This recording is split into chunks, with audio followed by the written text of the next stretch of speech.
Hello happy world, welcome to living channel. ఈ రోజు మన టాపిక్ వచ్చేసరికి చింతగింజలు. సో ఇదేంటి అన్ని అయిపోయి చింతగింజలు కూడా వదలలేదు అనుకోకండి, ఇది ఒక హెల్తీ టాపిక్. అయితే చింతపండు కంటే చింతగింజల్లోనే ప్రయోజనాలు ఎక్కువ ఉన్నాయి అని మీలో ఎంతమందికి తెలుసు?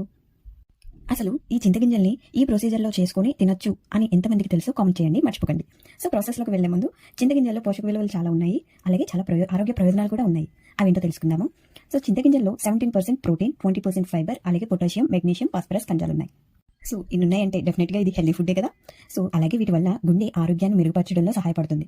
అంతేకాదు చింతగింజలు మందుల తయారీలో కూడా ఉపయోగిస్తారు. ముఖ్యంగా ఎవరైతే పెద్దవాళ్ళు అయితే ఉన్నారో వాళ్ళకి కీళ్ల నొప్పులతో బాధపడుతున్న వాళ్ళకి చింతగింజలు ఔషధంలా పనిచేస్తాయి. అయితే ఈ చింతగింజల్ని కీళ్ల నొప్పులకి పెద్దవాళ్ళు యూజ్ చేస్తారని మీలో ఎంతమందికి తెలుసు?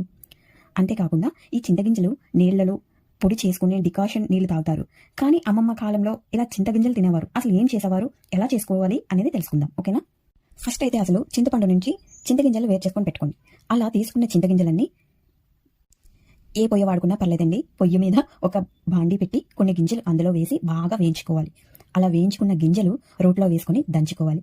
అలా దంచడం వల్ల గింజలకి ఉన్న పొట్టంతా వచ్చేస్తుంది. దంచిన గింజలు ఇలా చూపిస్తున్న విధంగా చాటలో వేసుకొని చెరగాలి. సో పట్టు గింజలు సపరేట్ చేసుకోవాలన్నమాట.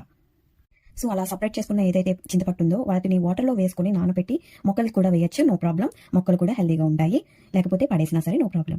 ఇంకా పట్టు తీసేసిన గింజల్లో కొన్ని గింజలు ఒక బౌల్లోకి తీసుకుని వాటర్ వేసి వాటిని ఒక నైట్ అంతా, ఇప్పుడే చెప్తున్నాను, ఒక నైట్ అంతా పక్కన పెట్టేయండి వాటర్లో వేసి. మార్నింగ్ చూడగానే చింతగింజలు బాగా నానుతాయి. సో ఇలా స్మూత్గా ఉంటాయి అన్నమాట, వీడియోలో చూపించిన విధంగా. నైట్ వాటర్ ఏదైతే ఉందో అది పారబోసి ఒకసారి గింజల్ని మళ్ళీ క్లీన్ చేసేసుకొని ఆ గింజలు తింటే కీళ్ళ నొప్పులు ఏవైతే ఉన్నాయో అవి తగ్గుతాయి అన్నమాట. సో ఇంకా మీరు ఇలా ట్రై చేసి చూడండి. టేస్ట్ కొంచెం చప్పచప్పగా ఉంటుంది, అయినా పర్వాలేదు. హెల్దీ ఫుడ్ అంటేనే టేస్ట్లెస్గా ఉంటాయి కదా. స్టిల్ నౌ ఇప్పటికీ కూడా ఇలా తినేవారు చాలా మంది ఉన్నారు. సో అమ్మమ్మ కాలంలో ఉన్నటువంటి ఈ హెల్దీ టాపిక్ మీకు నచ్చిందని అనుకుంటున్నాను. నా వీడియో నచ్చినట్టయితే please like, share and subscribe to my channel. Thank you for watching.